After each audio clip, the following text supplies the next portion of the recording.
we're on the bottom of page 15. We're going to be talking about changing decimals to fractions. And so when we have a decimal that looks like this, remember in 4th grade we were taught when you have the decimal, you put the 1 under it, and then under every digit you put a 0, and then that helps you read it. So that's going to look like 35 hundredths.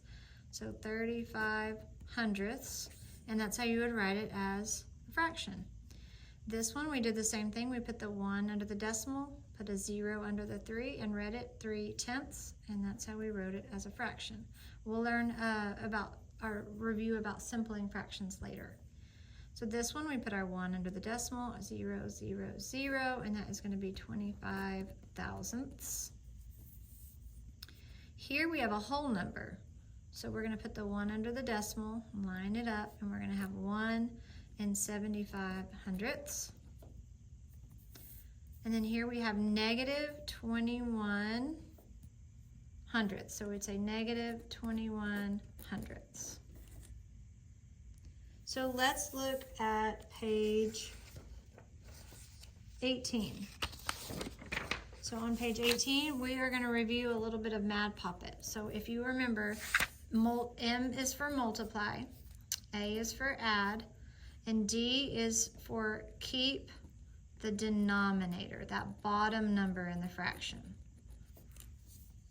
All right, and Poppet, this is just something that Ms. Sanders said, so I kept with it so that you could remember it. So if you have 2 3/4 of a pizza, it's going to look like this. You've got 2 pizzas and then 3/4 shaded. That denominator, that bottom number, tells you that they're all cut into fourths. Okay?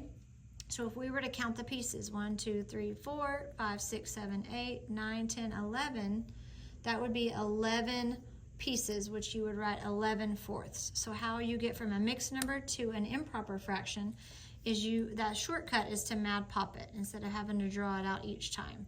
So you're going to take 4 and you're going to say, okay, I'm going to multiply that by 2, and that's going to be my whole, how many pieces in the whole 2 pizzas.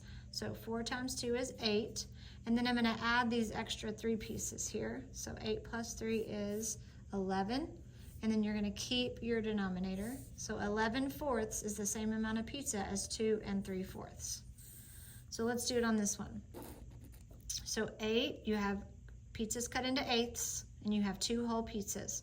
So 8 times 2 means that you have 16 pieces in those 2 whole pizzas, plus this 1 extra piece. So that's 17, and then they're still cut into eighths, so keep the denominator.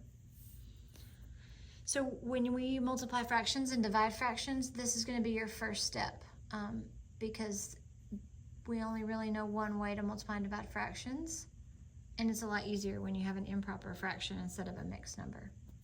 So let's Madpop this one. 7 times 4 is 28.